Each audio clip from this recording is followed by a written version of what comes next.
Hello. Good afternoon, good morning, good evening, wherever you are listening from in the world at whatever time of day it may be. It's morning for me, so I say good morning. And today I'm going to share a story about my uh, why I am in the healing arts. Why have I been doing this for nearly 40 years? And it's kind of interesting. I'm probably breaking all the rules, and that's fine. What are rules anyway, but to be broken?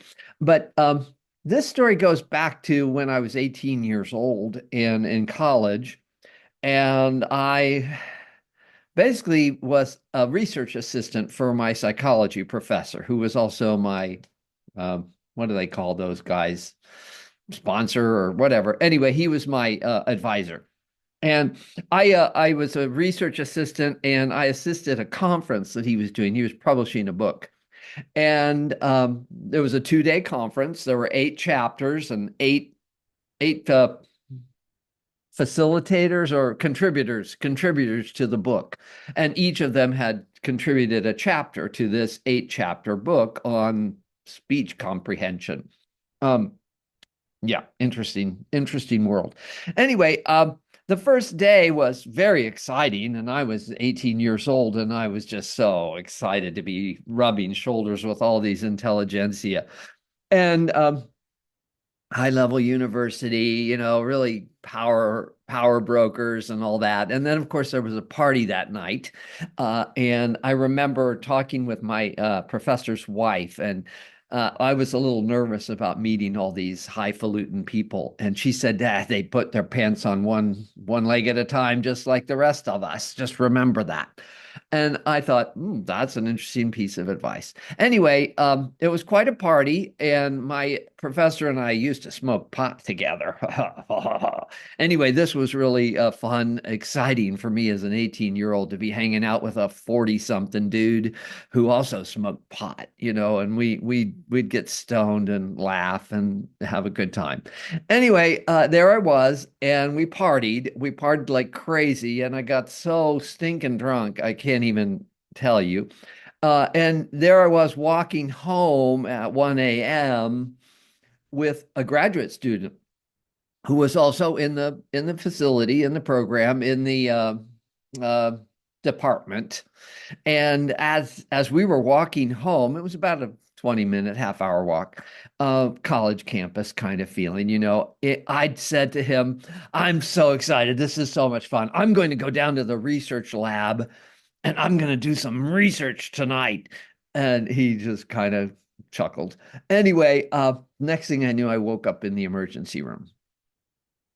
Holy shit. What the frick happened? And so this is the scar you see on the back of my arm. And there's another scar here on this side because I broke my arm. Yeah, I got on my 10 speed and rode like a bat out of heck. Or the other place. Anyway, I rode really fast on my bicycle down to campus and missed that last turn, and I slammed into the utility pole on the corner.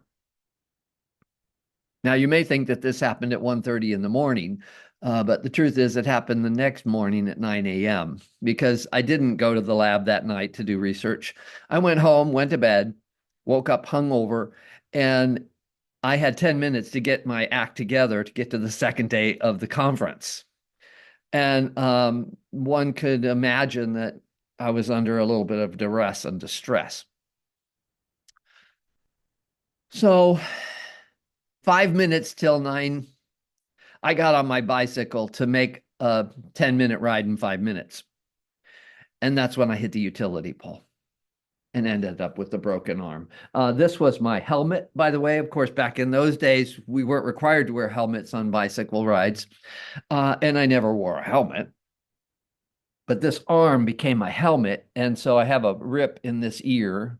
Yep, this is the ear that lacerated. And so I had blood coming out my ear. I'm knocked out on the sidewalk. The EMTs come and pick me up off the sidewalk with blood coming out my ear. And they're like, oh, freaked out, man. This is like it. Anyway, luckily, it was just a superficial wound to the ear. I probably had some level of TBI, but was that even recognized back in 1978? I don't think so. Anyway, here I was in the emergency room, and they put me through this procedure to put my arm back together. I also had a collarbone fracture, which was in my records, but I didn't notice it. This obviously took all the attention because I broke both bones.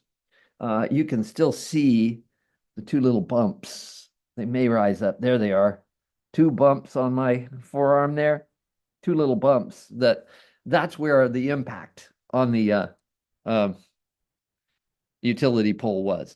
And it was one of those, sculpted utility poles. It had like little ridges and gullies down. Anyway, it was very fancy utility pole. Um, so that was my experience when I was 18. Now, I did not return to my college campus for another 18 years. Maybe it was 17. Anyway, 17 or 18 years later, I returned to campus for the first time. And what I did, of course, is I toured all the campus areas, the places where I'd lived freshman year, sophomore year, junior year, senior year. I went and visited all the neighborhoods and all the places where I'd lived, all the places I hung out and haunted. And I saved this moment of revisiting the site of the accident until the last half hour of my visit. And so I remember I was on my way to the airport. I had about a couple hours, and I parked in the parking lot and I put in a quarter for the meter, and it was 30 minutes on the meter. I had 30 minutes to go visit the site of this accident. And so I set my stopwatch on my watch. I had one of those fancy watches with a stopwatch in the day. And I set the watch for 28 minutes. And I walked off across the campus to the location where this accident had taken place. I got to the corner and I put my arm up against the utility pole, and I felt this electric shock move through my body. And it was like, whoa, yeah, it was like shocking and interesting and quite profound and powerful. And then after that, I just walked across the street up a little rise and sat down next to an old maple or oak tree. Um, might have been a birch tree. I don't know what kind of big tree it was, but I sat down next to that tree and I had a view down at the place where I had the accident, the corner, the utility pole. And, this particular corner was the end of a very famous road race that took place at my campus. And across the street in big white letters was the word finish. I saw that word. I saw that line. I saw that utility pole. And the veil opened up between the two worlds. And I just started to bawl. I just started crying my eyes out because I realized that I had nearly died. I had almost bought the farm, as they say.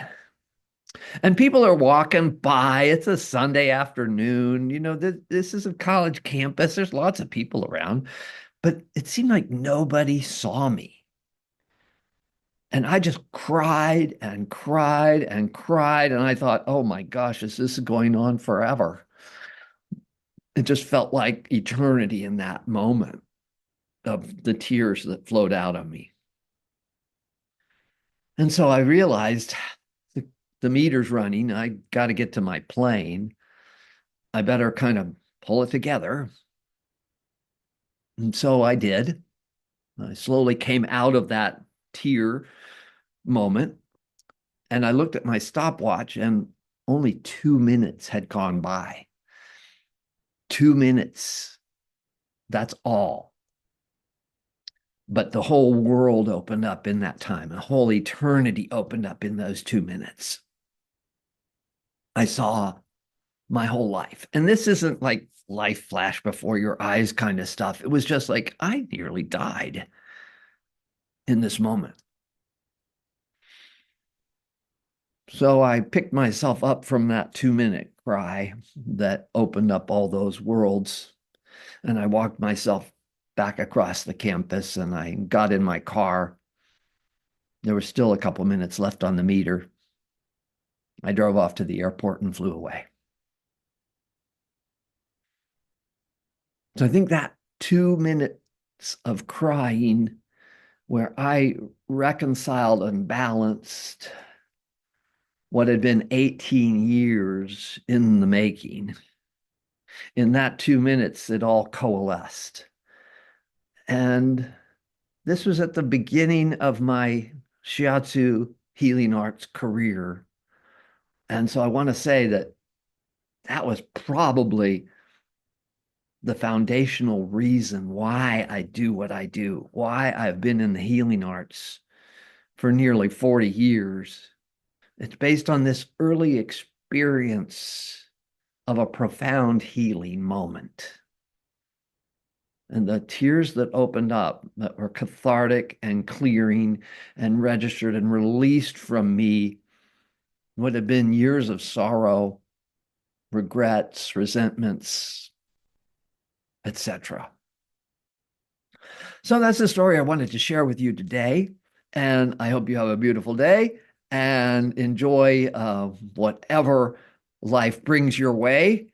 And I just came across an old video that I made like 15 years ago about the upcoming Valentine's Day holiday. And I quoted one of my favorite authors, F. Scott Fitzgerald, who made the comment about sentimental versus fatal.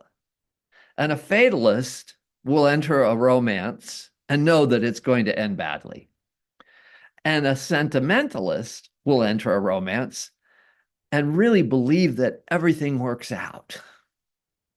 I think I fall somewhere in between a fatalist and a sentimentalist because even this story I just shared has some pretty strong sentimental qualities. I mean, everything worked out in the end. Here I am, a 40-year career, a very gratifying and honored career. I'm grateful for every client that I've ever seen and been able to hold space with and witness in their processes. Um, and I suppose that's sentimental. On another level, it's kind of fatalistic. There's a certain destiny. It's like, okay, it's going to work out, but it may not work out the way you thought it would work out. It's just going to work out because things flow and things change and things move, and we walk the path that we walk. So thankfully, I did not die at the finish line of that race. I did not die on that field that day. I went on to live my life with my broken arm, with my scars to show for it. And as they say in the old bar fight, you should see the other guy. Take good care. See you next time.